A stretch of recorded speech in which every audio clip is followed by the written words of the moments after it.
I love what it says on the opening page. It says, "This is a story of Jack Giorgio, who dreamed of becoming a superhero. With bright and moving illustrations and a fun rhythmic storyline, your young child will love the spirited Jack Giorgio and his quest to find heroes and become one himself. A beautiful tale that emphasizes the heroic nature of the Catholic priesthood while celebrating and encouraging holy vocations." So, Katie, you wrote a book, a comic book, showing priests to be superheroes. I think that was absolutely brilliant. What inspired you to write the book? Am I saying it right? Giorgio or Gorgio? Yes. Future priest. Yeah, no, that's right. That's right. It's after Pier Giorgio Frassati. I get it. I thought. I sneak a saint reference in those book titles whenever I can. Love it. Very smart. So what inspired you to write this book? I've perused it and I'm like, I'm going to read this to all my grandkids. This is amazing.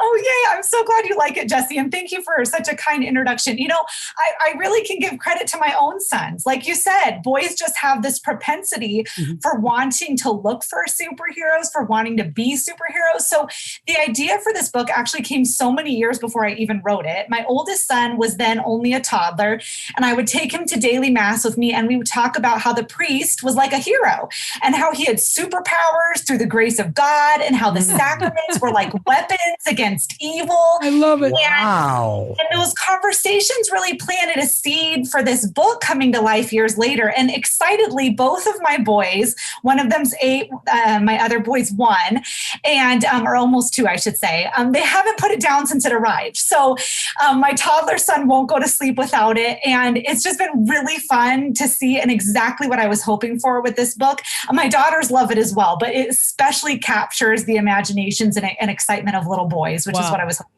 So all the art credit goes to the fantastic illustrator, Amy Rodriguez. She used both a traditional, bright and fun illustrative style in the book, as well as, and this is what Jesse was mentioning, a graphic novel style during all the mass scenes. So it's a really cool interplay with the artwork. And then Meg Whalen consulted on the art design for the book, which brought to life this beautiful cover. The cover's an adorable young boy dressed in a superhero costume.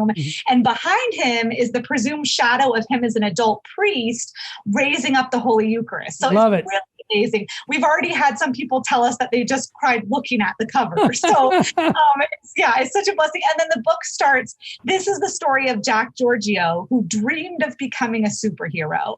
And so, I mean, what child, like you said, doesn't want to read a superhero tale? So this superhero tale takes an unusual and delightful Catholic twist that parents and kids really love. My kid told me one day, my kids, when they're small at mass, they said, "Dad, if you put your hands over the bread and wine, does anything happen?" I said, "No."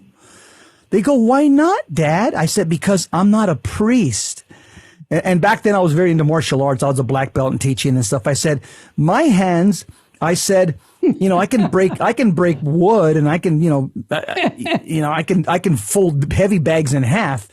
I said, but only a priest's hands, only they can change the body, the bread and wine into the body and blood of Christ. My kids were fascinated. I said, the priest's hands, I said, they're like nobody else's. I said, not even Dad with his black belt can do anything a priest can with his hands.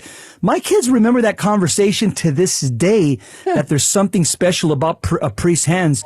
So, Katie, tell us some more about the father-son relationship that you portrayed in this book. Yeah, no, I love all that you just said, Jesse. It's so true. It really does point to like that superpower nature of the priest. And in the book as well, I did want to bring out this beautiful, loving, truly fatherly presence in Jack's dad. So in the book, he's a guiding mentor, really helping Jack uncover the truth of heroism in our culture, teaching him that men are called to sacrifice, not to comfort, right? Amen. And being a spiritual leader of his family, helping him discern his vocation, not your everyday depiction of fatherhood in today's media. I really love that opportunity to highlight for families what a gift this relationship is between a dad and his son, or even just a dad and his children in general, and restore that idea of what fatherhood is really meant to be in our culture today that has often just such a mistaken identity of fatherhood. Well said, Katie. How does this book inspire a greater awareness of the beauty and the mystery of the Mass? I mean, the Eucharist, the source and summit. How does it do that? Right.